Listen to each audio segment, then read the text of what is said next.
నమస్తే, welcome to తూర్పు TV. Srikakulam జిల్లా కవిటి మండలంలోని బోరువంక గ్రామంలో గల ఉద్దానం యూత్ క్లబ్ ఆధ్వర్యంలో ప్రతి ఏడాది వినాయక చవితి ఉత్సవాలను ఘనంగా నిర్వహిస్తూ ఉంటారు. అయితే ఈ వినాయక చవితి ఉత్సవాలలో భాగంగా వినాయక విగ్రహాలను పర్యావరణానికి హాని కలిగించకుండా ఈకో ఫ్రెండ్లీ వినాయకుడిని వినూత్నంగా తయారు చేయడంతో ఆ క్లబ్ ప్రత్యేకత.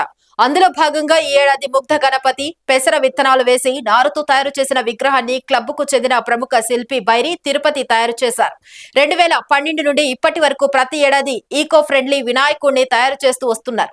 కొబ్బరికాయలు గణపతి, నలుగు గణపతి, వరినారు గణపతి, వనమూలికల గణపతి, పామాయిల్ గణపతి, గోధుమ నారు గణపతి, కొబ్బరి పువ్వుల గణపతి, శుద్ధముక్కల గణపతి, నల్ల జీడిపిక్కల గణపతి, ఆవాలు గణపతి, పసుపు కొమ్ముల గణపతి విగ్రహాలను పర్యావరణానికి హాని కలిగించకుండా సహజ వనరులతో సజీవంగా ఉండే ఈకో ఫ్రెండ్లీ వినాయకుడి విగ్రహాలను తయారు చేస్తుండటంతో జాతీయ అంతర్జాతీయ స్థాయిలో పలు అవార్డులను సొంతం చేసుకున్నారు యూత్ క్లబ్ సభ్యులు. అందులో భాగంగానే ఏడాది 2024లో కూడా వినాయక చవితి ఉత్సవాలు భాగంగా క్లబ్కు చెందిన శిల్పి తిరుపతి మనం తినే ఆహారం పెసలతో నారు వేసి వాటిని మొలకెత్తించి గణపతిని తయారు చేశారు.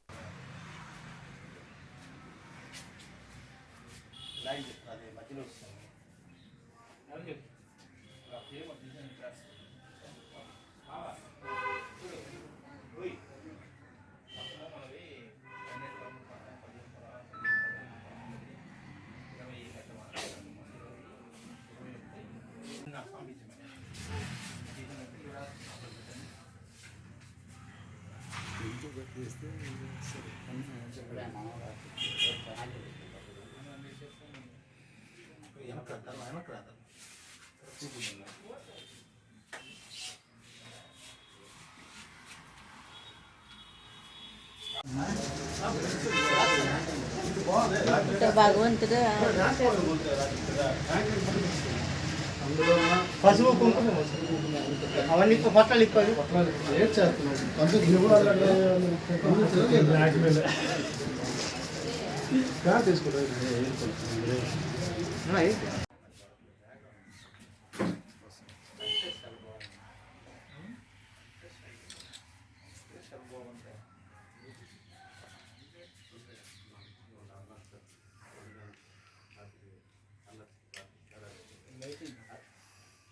బైరి తిరుపతి, మాది బొరువంక గ్రామం, కవిటి మండలం, శ్రీకాకుళం జిల్లా. మాది ఉద్యాన యూత్ క్లబ్.